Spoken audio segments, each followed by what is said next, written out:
Hello and welcome to last week's News Today. This is the last live stream before Alpha 2 on October 25th and has served as a guide for Alpha 2. Intrepid is going to release an article covering the guide as well, and once that's up, we'll let you all know. We got to meet Bill Trost, the director of design for AOC, for the first time during this showcase. His passion for MMOs and Ashes of Creation were clear throughout the stream, which was lovely to see. It was great to finally meet him. Steven talked about Intrepid completing milestone 10 on Tuesday, and the team is now working hard in preparation for Alpha 2 on October 25th. They've invited over 9,000 testers for pre-Alpha 2 and hope to invite all within the next couple weeks from Alpha 1. They have been focusing on the stability of realms, server workers, and queuing systems in the pre-Alpha 2 tests in preparation for the content that will come during Alpha 2. They emphasize that stability and scalability will be a major focus throughout phases 1 and 2, and it won't be until phase 3 that we really start to see those results. For milestone 11, the team is moving to a test and react approach, with Intrepid adopting a Kanban pull system which allows developers to access top priority tickets at all times. Intrepid believes this will help them target bugs more effectively and efficiently, especially with the higher volume of reports coming in with Alpha 2. They emphasize that there will still be a lot of bugs and discuss the various ways you can report them. In game, they will have a /bug command to bring up a reporting system along with feedback forums, surveys for testers, and focus groups with players, to name a few. What they are looking for is your experience rather than how to fix things, as they'll take player feedback and use that information to assess the systems they have and further refine the gameplay. They will provide feedback templates for bug reports and other inputs, so make sure to use those to ensure the teams receive the most accurate feedback possible. Intrepid then showcased a short hype video featuring some content creators sharing their excitement. The video is not available yet, but if they upload it to their YouTube channel, we will share it with you. Next, Intrepid shared a video featuring Margaret narrating an Alpha 2 guide. This condenses some basic information that they go into in depth in the third video from the stream. We'll share that as well once it's available. And we got a lovely preview of the Alpha 2 Phase 1 map. Players will initially enter the game in the ruins of Ayla before heading to the Lionhold, which you actually can't see on this map.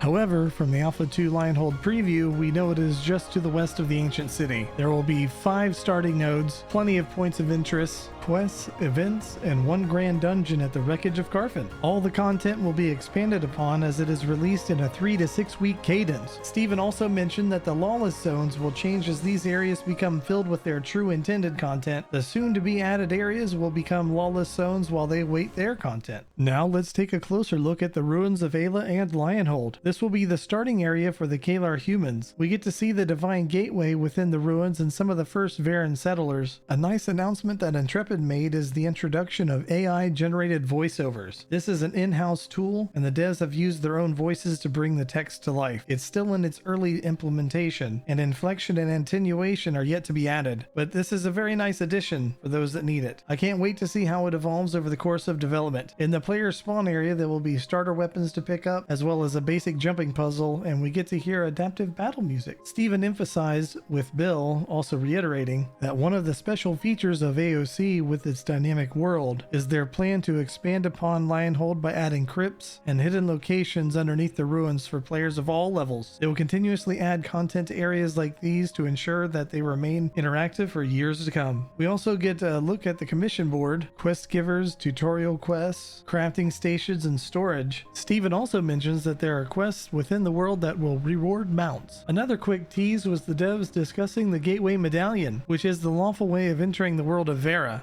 We're very intrigued about what the unlawful way is, and who from Sanctus would be making an unlawful entry. We also learned about the dead Heartwood. Heartwood trees tap into Vera's essence and create a network of essence within the world. They were rumored to be a gift from the goddess of creation. This one is dead, and we wonder if it might be part of a greater story arc within the Riverlands. We also got to see some of the weapons that have skill trees. Currently just mace, shortbow, longbow, one-handed sword, great sword, wand, and book are in. Remember, they are not class locked. No matter which archetype you choose, you can pick the weapon you enjoy the most. They also announced that they will provide a list of abilities for each archetype in their guide. It's a great visual aid for those wanting to check out their abilities before Alpha 2 hits. We'll probably go more in depth with each archetype once Alpha 2 arrives, but if you have any questions about any of the currently available ones, let us know in the comments below. We also want to point out that Margaret mentioned future live streams will be quite different from what we've seen. There will be more gameplay videos featuring players, and Q&A will be pulled from live chat rather than the forum posts. The YouTube comment by Visair was pretty good too.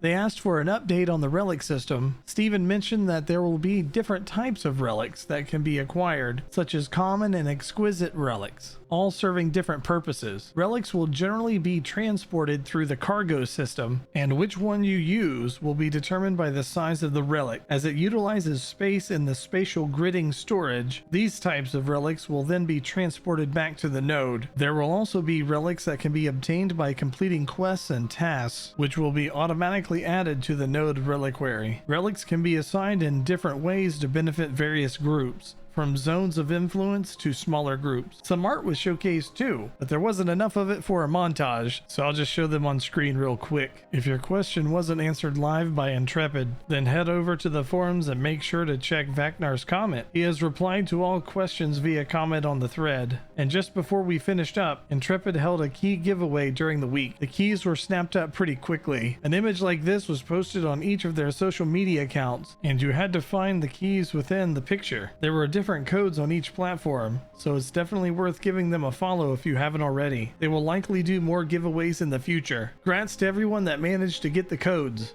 And that's it. See y'all next time.